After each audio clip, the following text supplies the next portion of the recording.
I don't care for this, I have to say. In breaking news, I can't believe it, I agree with Laura Ingraham. Because you see, the key politics out of sports crowd, Joe Biden, is railing against a politician at various sporting events. I don't like this. I mean, I know people are laughing, it's funny, and yeah, I guess it's fun. I'm just not trying to be like a spoil sport here, but a lot of kids, like I wanted to bring my kids to Talladega. I didn't get to go. This is why I don't like it. I agree with you. Let's think of something that's funny, but not profane. So let's be clear. She is for kids bringing politics into sporting events. Or as someone once said, shut up and dribble. Just only if they agree with her views. I will never agree with anybody disrespecting the flag of the United States of America or our country. Like then Saints quarterback Drew Brees. He's allowed to have his view about what kneeling and the flag means to him. I mean, he's a person.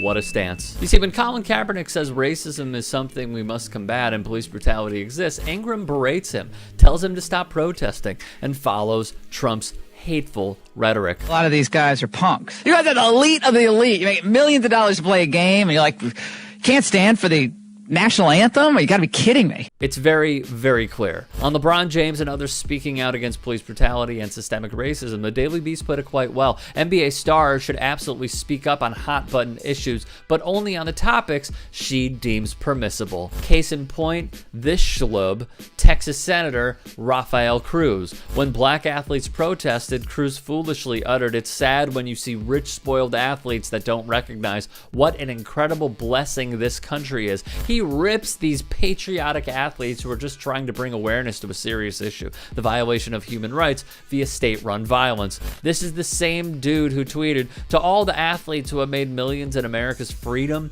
stop insulting our flag, our nation, our heroes." Hypocritically, this is the same ghoul who led a 16-day shutdown of the federal government over an unsuccessful push to defund Obamacare. During that time span, veterans' medical benefits were jeopardized. You know, it's been a shame seeing how the NBA has reacted to this. Look, he is who he is. Would I hire him to run a company for me? No. Cuban defending the ongoing disrespect of the flag and the national anthem. There are a lot of things that are going on that are unjust, people aren't being held accountable for, and that's something that needs to change. When our players in the NBA, do what's in their heart, when they do what they feel, represents who they are, and look to move this country forward when it comes to race relationships, I think that's a beautiful thing. We shouldn't see sports teams telling half their fans to go jump in a lake. LeBron James, he's a hell of a player, but it sure seems his comments were more interested in money and making bucks. In order for things to change, then people need to take measures and understand, be very self-aware about what's going on with them and how people are living their lives. It all started when a senator from Texas decided to intervene in a conversation that did not include him. It had nothing to do with him. Alas, he felt the need to interject a mantra that Donald Trump tweets relentlessly, and the GOP remains utterly hypocritical, injecting politics into sports. "We must separate the two," they would yell through Fox News microphones and characters on a social media platform. Texas Senator Ted Cruz supported a local sports radio host who shares great disdain for players expressing themselves silently when it comes to racism and police brutality. Later, he credited himself for sharing the mind of a man who thought dementia tests were difficult to pass. It's not the hardest test. No, but There's a picture and it says, "What's that?" And it's an elephant. No. So Cuban tweeted one simple word, "bye."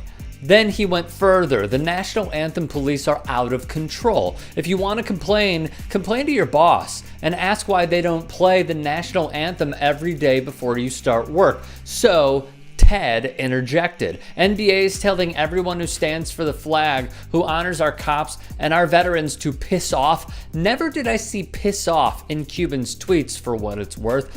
Reading is hard for some senators. I'm flummoxed by Republicans' love of the flag. It is, in fact, their calling card, yet they have zero issue with screwing veterans, zero issue with Trump paying fines for stealing money from veterans as charities, zero pushback from someone like Rafael Ted Cruz when Russia put bounties on the heads of American soldiers in Afghanistan, and the president did nothing. Where was Ted when Trump attacked a Gold Star family? Instead, Rafael attacks Mark Cuban and the association on China.